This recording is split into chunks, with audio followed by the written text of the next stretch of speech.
Hello, everyone, and welcome to another Transformation Tuesday interview. And I am glad to be back and doing this interview. And like I have said in many, buckle in because this is going to be a good one. I'm excited about the story that we've got for you today. I am here today with Jared Vieyra, and Jared is out in California. And I hope that you've got some time to listen to this story that he's got, because this is one that just has a lot of good lessons that we all can learn as we're going down these transformations roads, physical fitness, mental health, whatever it is. I think we're going to have a little bit of everything in this one and a couple of lessons for everyone. So, Jared, I appreciate you taking the time to do this. You and I have been going at this for about 24 hours now. We had some technical difficulties when we started last night, but we're back at it this afternoon. And other than the fact that acknowledging that my beard game is way below yours, which is absolutely out of the normal, we will. Is it all in the video frame? Can I get? Yes. You're good from top to bottom. Your beard game is strong. Anybody who's watching this, and this has nothing to do with No Shave November or anything like that. This is just who we usually are. But Jared, I will dispense with any more. I would love to have you, if you just take a couple seconds to start to introduce yourself, kind of give us a little bit of background, where you are, what you do, your family, and a couple things like that, and then we'll jump into your story. Okay, awesome. Well, my name is Jared Vieyra. I am 41 years old. I'm the senior pastor of a small church, a little kind of neighborhood church here in the city of Norco. Norco is kind of like a little rural community and just surrounded by concrete in Southern California. And so it's almost like a little bit of Texas, in the middle of Southern California. And I'm also a real estate investor. I flip houses on the side, and I'm married. My wife, Mandy, of 8 years now. And we have a little boy named Wyatt Azariah. He is 6 and in kindergarten. And we have twin girls, Addie and Aubrey, and they are 4. And they're all a handful. They keep me going, keep me tired, but we love it. And so I think that's awesome. And you have got quite an interesting story. It's a little bit different than a lot of people. A lot of the transformation stories that we have had on the podcast have been a lot of transformations about large amounts of weight loss, or really a lot of muscle and fitness and things like that. And yours is a little bit different, but I do kind of want to go back. I always like to start and have you give a little bit of your background as far as what life was like for you as a child, whether you were a fit child, whether you were an active child, kind of how that went up through childhood and high school and then the beginning of adulthood. Okay. I wouldn't necessarily describe myself as like an athlete and super athletic kid. I mean, I was as active as most kids growing up, and my dad coached all my little league teams, and we're pretty active in that throughout my childhood up until, I don't know, probably junior high school. And we switched over. I think one of the things is I switched over from public school to private school. And so I had like this whole new influx of friends. And so I didn't have those relational connections, I think, to pull me into sports like I did when I was a child. And so I wasn't overweight, in I think junior high. I think I hit that spot where I think a lot of teenagers do, like we kind of hit those awkward, times. And then in high school, I wasn't involved in sports really at all. I was actually a police explorer, and all throughout high school. And so we had PT and we had physical fitness kind of stuff, lots of push-ups and running and from time to time. But I was never like super athletic at all. And after high school, I actually started competing in rodeo. I was a bull rider, and I rode bareback horses, bareback broncs for a little while. And so that was pretty demanding physically. And but I didn't train, and I didn't really really have like a professional athlete kind of mentality in all of that. And to be honest with you, a lot of that, as I got further along in it, it really became more about like the almost like rock star lifestyle. It was a little bit more appealing in that. And so I don't think I ever really took myself like really serious as far as fitness went growing up.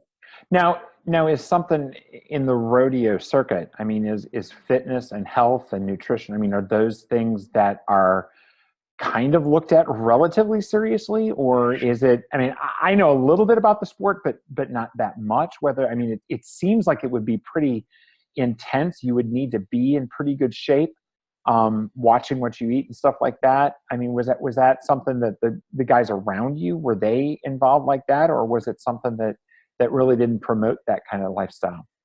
Not a whole lot. It's like, I think if you went back decades, I mean, the rodeo lifestyle wasn't what it is today. The money involved is a lot better, a lot different. The level of competition is different. But looking back, the guys who were in it for the long haul, the guys that were able to make a living at it and had some longevity, you can see health and fitness in their life. And there was a little bit of that with some of the guys that I was, running with at the time, but it wasn't something that was really the norm for us, which I think is why kind of, especially me, I got really pulled into all the other stuff and eventually drugs and alcohol and all the chaos that came with that. Yeah, if you don't mind going into it, because I mean, you and I talked a little bit when we spoke a few days ago before we were doing this interview.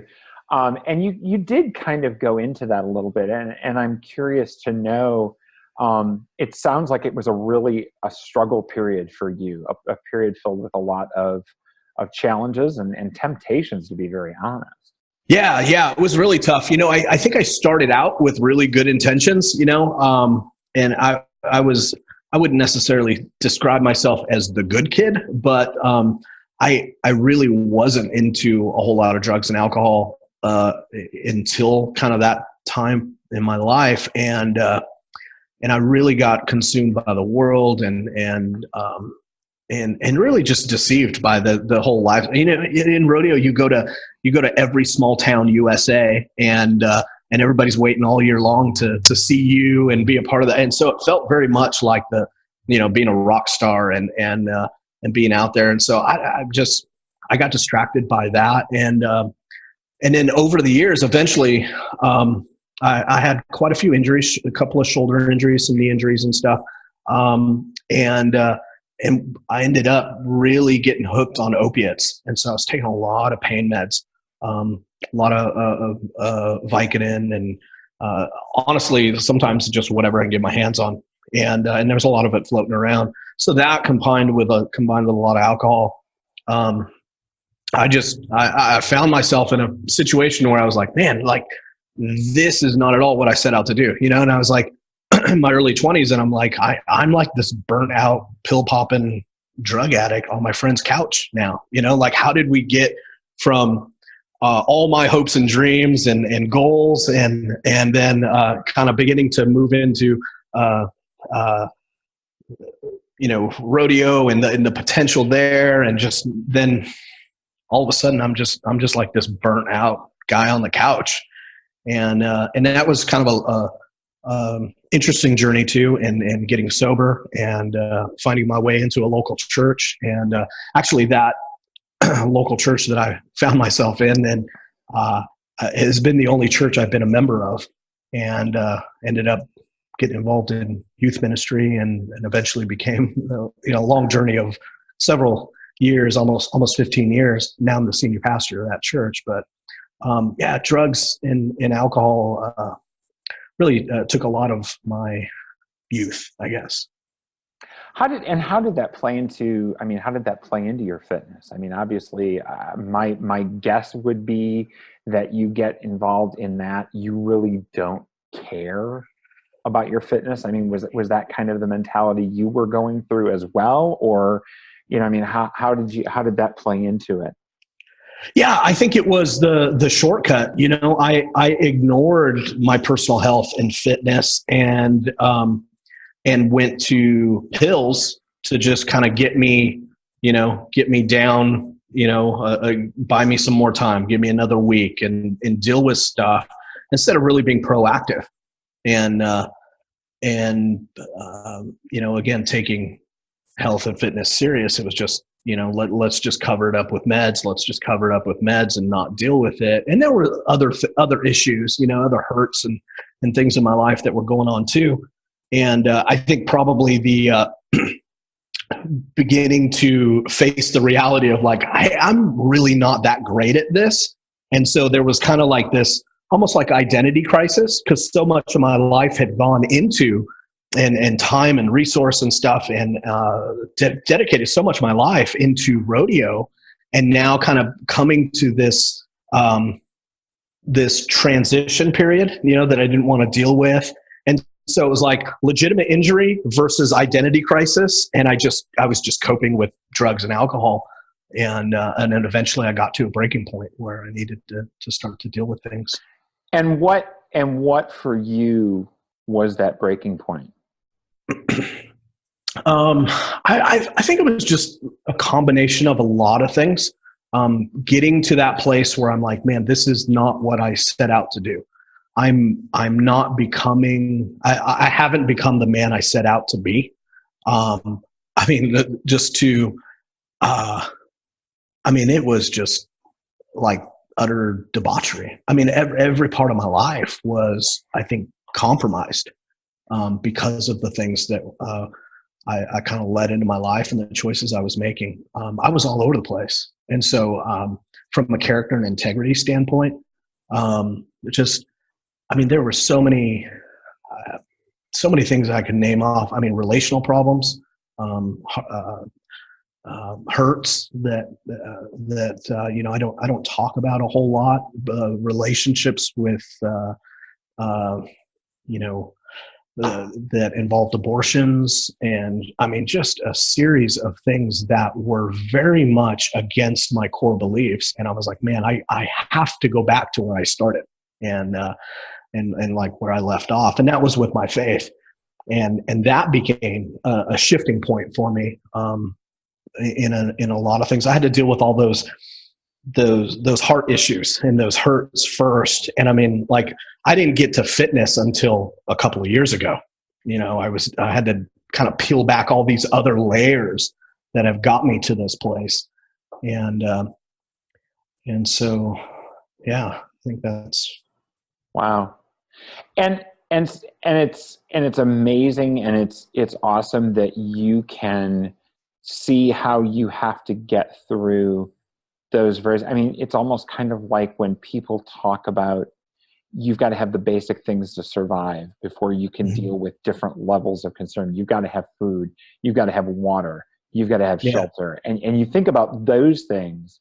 And then when you accomplish those basic needs, then you start into, I need to get healthier. I need to, I need to eat better. I need to exercise, whatever it is. But it really is something where a lot of people have to get through a lot of stuff before they can get there. And it sounds like that's what it was for you, was just working through, layers and layers and layers and layers. And it takes a lot of determination, I can imagine, to push through that.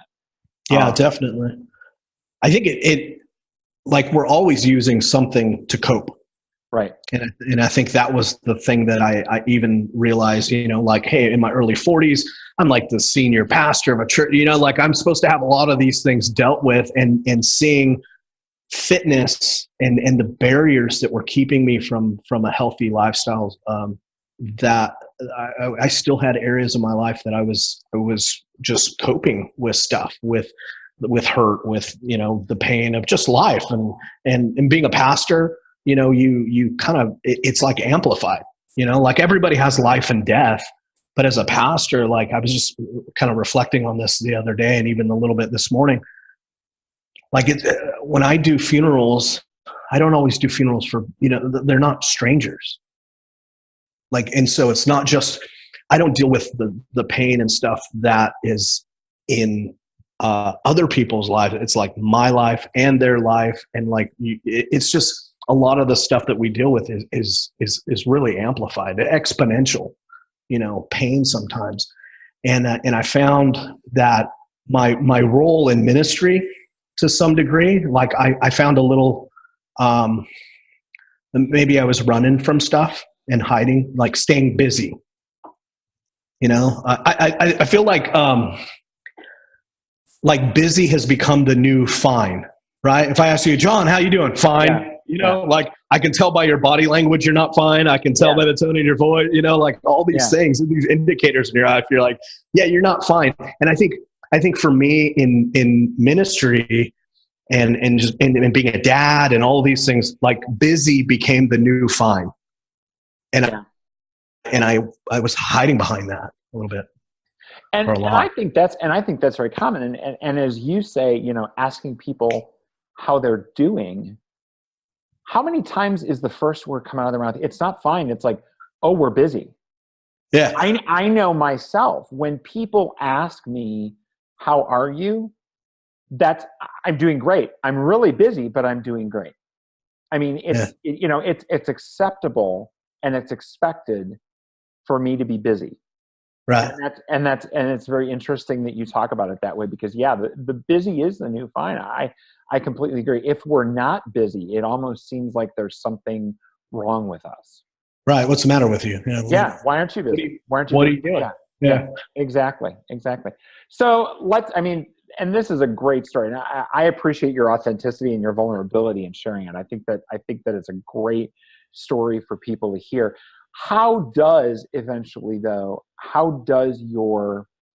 pursuit of fitness, how does that finally play into after you've peeled these other layers off? Where does that come up? How does it come up? What does it look like for you?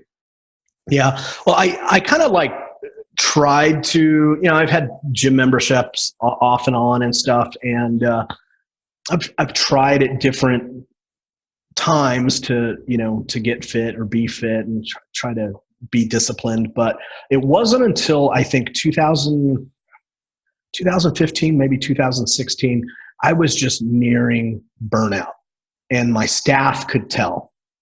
And I was, so I'm an entrepreneur, so I have, kind of like my side hustles going on, and then, pastoring a church and managing a staff. And then we had young kids. I think at that time we just had my son Wyatt, and the girls were on their way, I think, or my wife just had him, maybe 6 months old or something. And I was just like emotionally done, and it was starting to kind of leak out, and one of my associate pastors pulled me aside, this young guy, and he's like, Pastor, you need to just go away. Like, you have a capable staff here. Like, we can fill the pulpit for a couple of weeks. You just need to unplug and take care of you. And at that time, like we had just gotten healthcare benefits.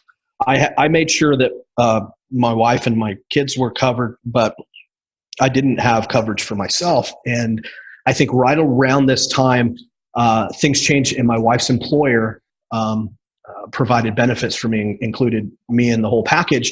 And so I've been ignoring my health for a long time because I just didn't have coverage. So, and the church was, it's a small church. I took over in a really difficult situation, had a really tough transition. So financially, it wasn't able to support us. So I just didn't have benefits and stuff. So those just got put in place. So I started, I'm like, hey, let's get a physical. Both my parents have had heart attacks, and so they're heart patients. And then my brother, who is 8 years older than me, had his first heart attack right around this time. And so I'm like, I should probably get ahead of this, I should probably go see somebody and get checked out and see what's going on, there's enough red flags, it looks like things are heading my way. And so I went in, and I was having some stomach issues and stuff. And so, we tried all the gluten-free stuff and trying to figure out, what was going on and try to be proactive in that area. But so I go to the doctor, and we're looking at some stomach issues. He ran some blood tests, and my white blood cell count was off the charts. And so they were really concerned. They thought I had, I think at the time, like colon cancer. And so we're running. Just to ask you for us medically clueless people who do nothing more than check things on WebMD. What does I mean, when you say off the chart white blood cell, I mean, what does that entail or indicator or something? I don't know what the numbers are specifically. I can't remember what was the indicator, but I remember my doctor being really concerned. And when things change with your doctor, and they're like, oh, we need to do this, we need to run this test and do all that kind of stuff. I'm like, okay, like, I don't know. I guess I've been in enough emergency rooms and stuff at different times where it's like, I think we're going to be okay. And then when you see kind of their countenance change a little bit and you're like, okay, if he's concerned, I need to be concerned. And so they set me up for a bunch of tests and different things. They ruled out cancer, no problems internally. It was just kind of like digestive issues and stuff. And but what happened is the further they tested, they found out that my cholesterol level was 1900 plus.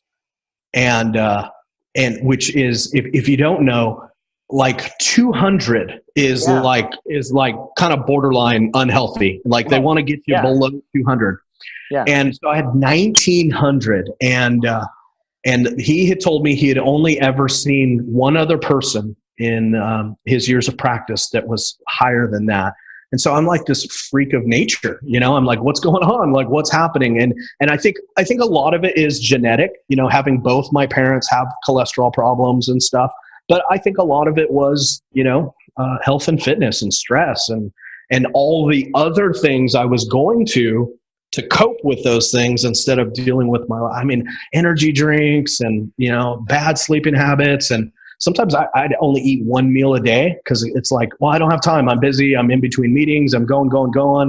I'll just have a snack and more caffeine, and then we'll just keep going. And that was the norm for me. And so all that kind of came to a head one December, which, for me, having my associate pastor tell me, you need to take a break during December. It's like, you know what I mean? Like, I'm a pastor. Like, we're celebrating the birth of Jesus and the introduction of our Savior, and I'm going to go away. Like, no, this isn't a good time. And I'm saying all these things, and I know the answer. Like, there's never a good time. It's never going to be a right time. There's never going to be this calm moment where no one needs pastor and there's nothing to do. But I did it, and I took some time off, and I started to look at these health issues and begin to put together a plan and listen to my doctor. And one of the first things, and it sounds strange, we got the prescriptions and they got me on statins and, made some recommendations as far as fitness goes. But the biggest, I guess, transformation or kind of rewiring of my just everything had to do with my calendar. It had to do with my schedule. And so I threw out the old paradigm, because what I used to do is I would go away a couple times a year and I would plan out like 6 months at a time. Right. And so I would get events and teaching schedule, and I'd figure out things and plan everything. I'd structure, which days I set aside for counseling, which side, I would do these type of meetings at this time. And then I would try to cram everything else, kind of like whatever's left, right? And for me, that meant family time, that meant date nights, and whatever else kind of filled in the cracks along the way. And, like, we got by. It wasn't ideal. It wasn't great. But what happened in these couple of weeks when I took off, and just like everything went back out on the table, and it was like, this isn't working. And to get to where I need to go, I need to kind of reinvent. So what I did is I said, you know what? I need to build in time for me first. Where am I going to take care of me first? And that meant time away with my wife, time with my family, and then the daily stuff. Like, okay, I have to work out this many times a week for this long, and I need to put all that stuff in first. And then I'm going to add, and it was tough to do, man. It was hard to go, all this stuff goes first. Cause I mean, everything that I do is like, it's easy. And I'm sure it's in everybody's, role in life, not just exclusive to pastors, but it's like everyone else's life in crisis, becomes the focus. And it's so, I'm having to sacrifice so much, all the crisis stuff, and marriages falling apart, and just different things that people deal with. Sorry, somebody's calling me. And so I guess like I sacrificed me and self-care and family time, to some degree, in caring for everyone else. And like that got to I was a ticking time bomb, and it freaked me out because I got young kids, and I just barely got health insurance. I sure as heck didn't have life insurance, and hitting all these things where I'm like, at any moment I could drop dead, and my family won't be cared for at all. They'll be, like the house is gone. There's nothing. And so, so I just threw all the pieces on the table, and I just reinvented my schedule, and it's still a battle, for me to go, no, crisis call or issue or urgent matter, you're going to have to wait. And these are the times when I can deal with that and meet with you, or you can meet with these other people. I have other staff available. I have other resources, and I can kind of delegate and do that. And that was hard. Whether, there was maybe a season where it's like, I'm control freak, and I want things done a certain way. And then I think a little bit of that kind of like hiding in my identity and my role and finding value and worth in that. Like, this is who I am and what I do. And if I'm not doing that, I don't feel important. Kind of like, who am I? What am I doing? And I think that's still a tension point for me. Like even this week, like going up to the mountains with my family, I'm like, this is stinking boring. Like I'm not doing anything, but that's what I needed to do. Like I just needed to stop and take care of me and be present with my family, and turn the hotline off and ignore emails and messages and stuff, and take care of me for a little bit. And so that was huge. Before it was like, well, how far can you run, and how many more points can we bring this thing down, and how much weight do you need to lose? I had to just like totally reinvent how I dealt with calendar first. That was my biggest barrier, because I don't have time. Yeah. And nobody else is going to go, oh no, did you take care of you today, Pastor? Like, right. Yeah. And I mean, has that become easier, or are you the type of person that, I mean, here you are, you're talking about what, 2-3 years ago that you started this, mm-hmm.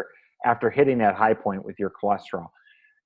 Has that fight against yourself, and it almost is a fight against yourself, has that fight against yourself become easier, or is it still something where not only, and I'm curious to ask this too, and I'll kind of roll this into the same question, what safeguards do you have in place, either for accountability or for keeping yourself honest about it? I mean, are there others that are good about really challenging you at the point of saying, hey, you're doing too much again?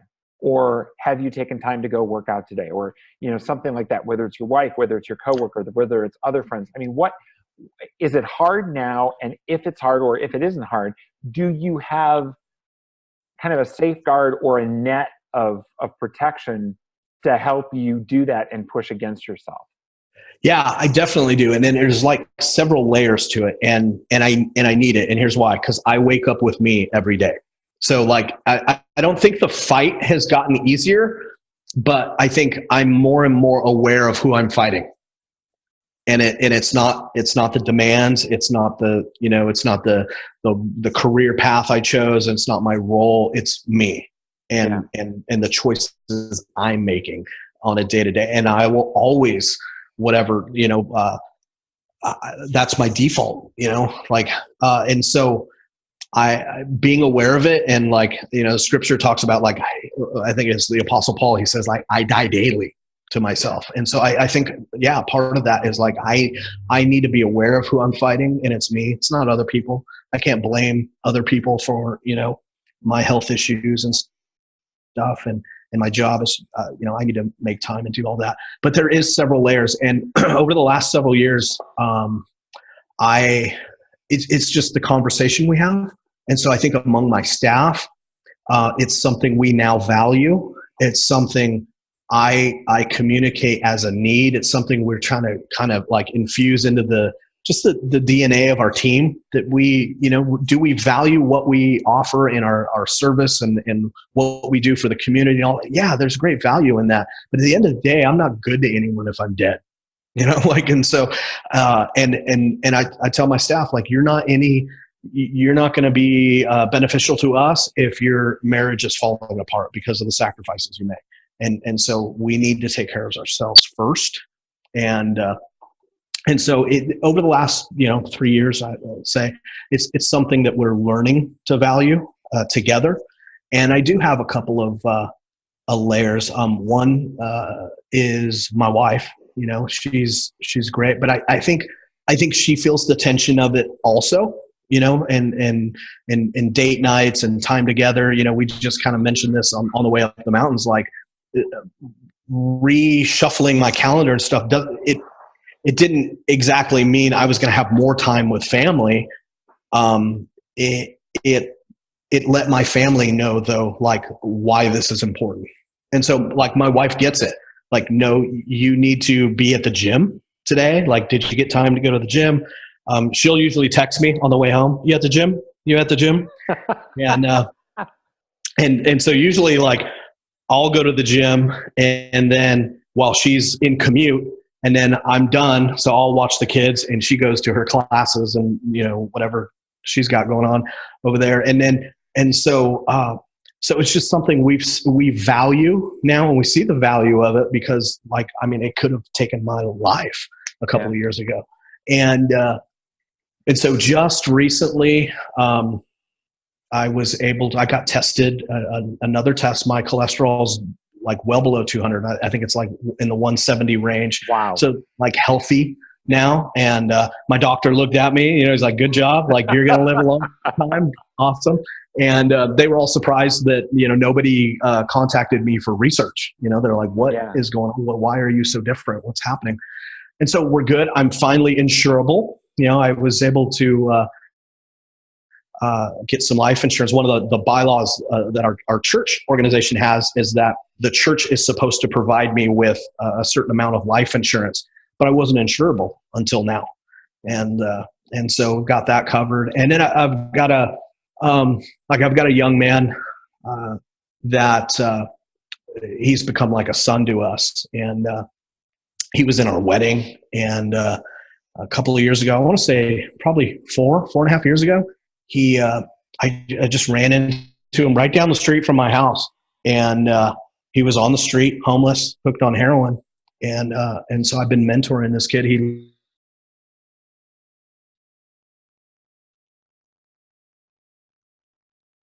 froze up there a second.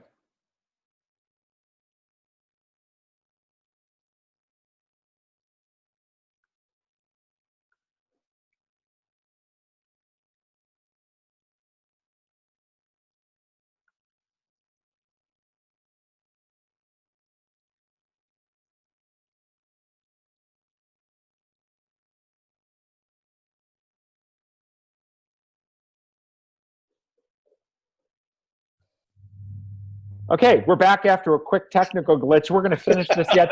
This is just persistence. That's it's. I'm going to be the expert in this application here. Oh, you were talking though, and I'm curious to hear the story a little bit. You were talking about a young guy that was in your wedding that you encountered later at a certain point in his life. Yeah. So I ran into this young man when he was like 20, and he was homeless on the street, hooked on heroin. And I just told him, like, dude, get in the truck. And I brought him home, and we helped him get clean. And it's been quite a journey, in and out of like detox. And we helped him do a medical detox and rehab for 9 months. But he lives here at our place. We a couple of years ago, actually kind of right around that 2015 time, I built this bunkhouse, and at one time we had like 5 beds in there. And so, Wow. And he's been one of the young men that we've kind of mentored over the years. And really, I mean, this young guy's like almost become like one of my best friends now. And he's my workout partner, and kid's he knows what he's doing. I mean, if you saw him, like this kid's a stud, like he's a former football athlete and stuff like that. He knows what he's doing. And so we've got this kind of like unique, teacher student kind of thing is, I've mentored him through his sobriety and helped him through that. And then just a number of things along the way. And I'm like, dude, you're like my coach. I told him, like, hey, if I ever win the lotto or something, like, I'm just going to hire you. You're just going to be like my personal, like, fitness trainer. And so he's like a part of that. And so I have somebody that's, we're going to the gym. I'll be there at this time. And so even with diet, he's on me about what to eat, what not to eat, and not like a jerk about it. At different times we joke, and I jokingly tell him, hey, if you see me eating this, like just smack it out of my hand, kind of thing. But he'll remind me and encourages me and reminds me, make sure you're eating and do this and get your clean carbs and that kind of stuff.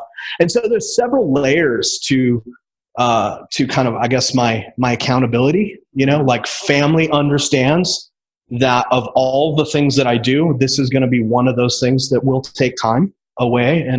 But it's important. Like, from time to time, we have to remind ourselves, like, why, right. And I hear my wife say it, like, we want daddy to live a long time. Yeah. And so this is why we do this. Yeah. And so we just kind of have to keep it like at the forefront that this is why this is important, that it's about longevity. And yeah. Let me ask you, I mean, I've talked with a lot of people, like I said, transformations that I've talked with a lot of people have been a lot of weight loss, have been a lot of muscle gain, things like that. Uh-huh. And I've always asked how they did it. Yours is very different. I mean, and we had the discussion earlier again that you told me that there was not a lot of change in you other than this cholesterol thing. Was there a lot of weight loss, or how did that look like on the outside? And the question I'm getting at is, how did you go about doing that? What steps did you take to get that from 1900 to 176? I mean, that's a huge drop. Yeah, I would say number one is just slowing down, because again, remember, my biggest battle was time. And so I'm like, I would go, I'd hit fast food, or I wouldn't eat. So I was just like all over the place. I'm eating junk, or I'm not eating, and I'm getting espresso drinks and energy drinks and just whatever, and getting, I'll get a piece of beef jerky along the way, or whatever. And it's just, I was just all over the place.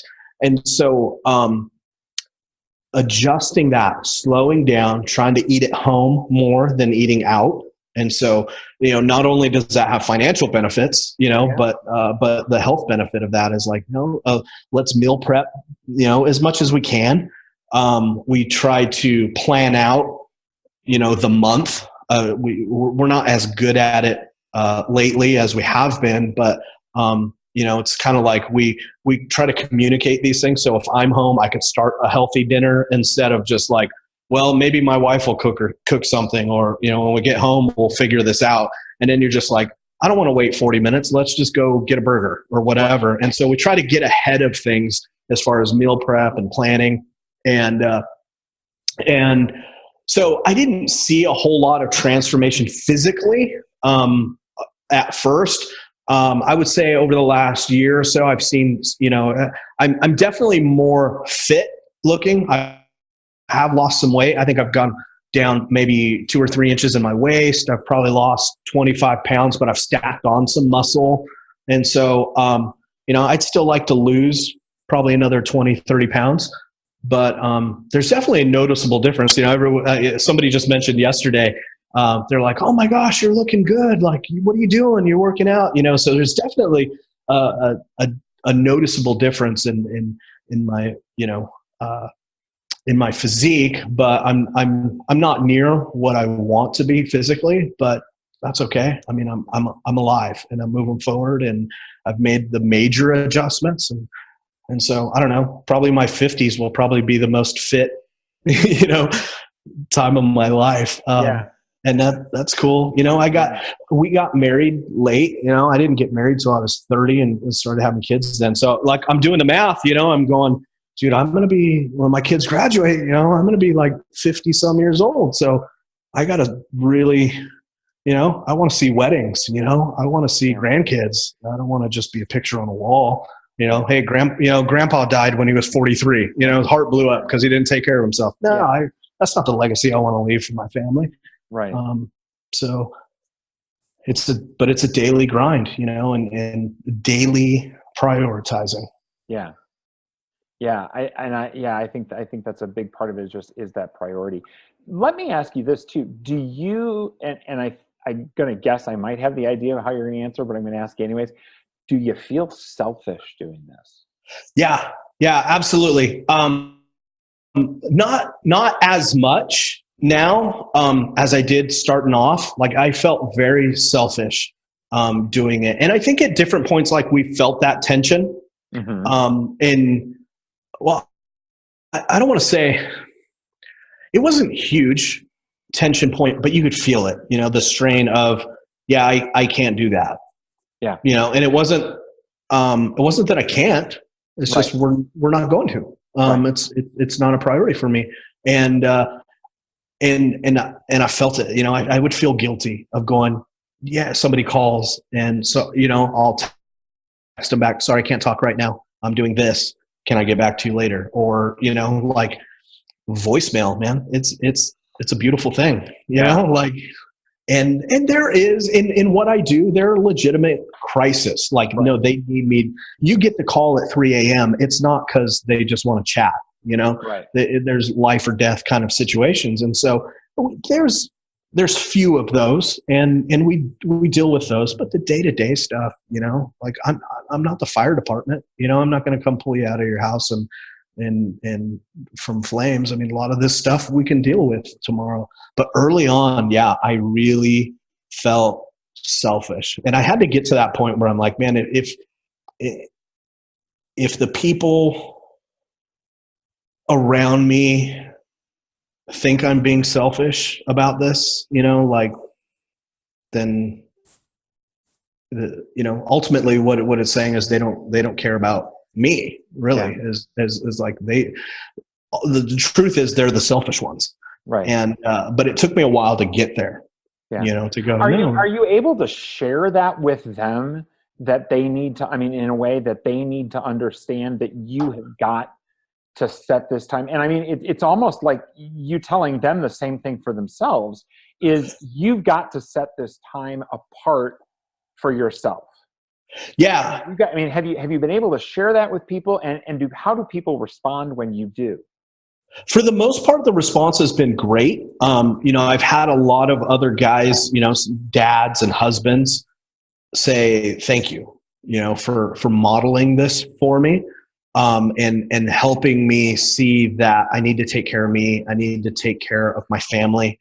I need to think about longevity more than just the dollar or overtime or the trying to strive to get the promotion. Like, it doesn't mean anything if you're gone. And I think for the most part, it's been a positive response. But again, like early on, I've had to be careful, especially like as a leader and a pastor from the pulpit communicating it, because if I didn't do it right, it would sound like you're not important and I don't care about you. But I think for the most part, I've been transparent as to why, like I'm dealing with these health issues and I need to take care of me and mine.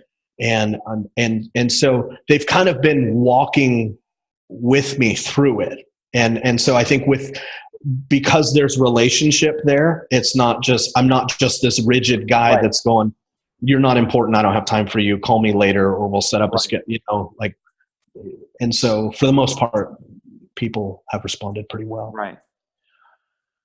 Any parting words of advice for people who are going through this? And I think, obviously, I usually ask what the biggest struggle is for people. I think you've shared that very well. The calendar, finding the time, making it a priority, I think is a huge one for a lot of people, because we do look at it as a selfish objective. We don't see it for what you finally had to see it for, as I need to be around and be alive for these people. I need to be around and be alive for my wife. I need to be around and be alive for my kids. And I think that's the important thing. But any final advice that you can give to encourage people who are maybe realizing that this is something that is difficult for them, that it may not be the getting to the gym, or it may not be, prepping the food that's the difficulty, but it's finding the time to prep the food, or finding the time to get to the gym. Yeah. I think the biggest lesson and the hardest thing, because I think so many of us, we operate from just like we just shoot from the hip. Like we just go, okay, what am I going to do? How do I do this today? And the most valuable thing that I've learned over these years is the truth of write it down and make it plain. And so having a plan and not just up here, but write it down. And so and this can be in all areas of life. Like I teach this now. This is something we've done. My mentors taught me this, and we teach this now to our folks and our leaders and staff and stuff. Write it down, make it plain. So we talk about roles and goals. And so what's your role? Like I'm a husband, I'm a dad, I'm a businessman, and then I'm a pastor. And for me, it's that order, and so what I'll do is I'll say, if I want to be, it's like this. We describe it, or we say, well, I want to be a better husband. Well, what does better mean? Like, how do you measure better? Like, how do you know when you got there? And so identifying, being honest with where you are and then where you want to be, and write that stuff down, have a plan, or at least know what your goals are. And so for me, in this crisis moment, this health crisis, a better dad meant alive at 45, and so I had to begin to define, okay, if I'm going to be alive, then I have to do this, this, this, this, and this.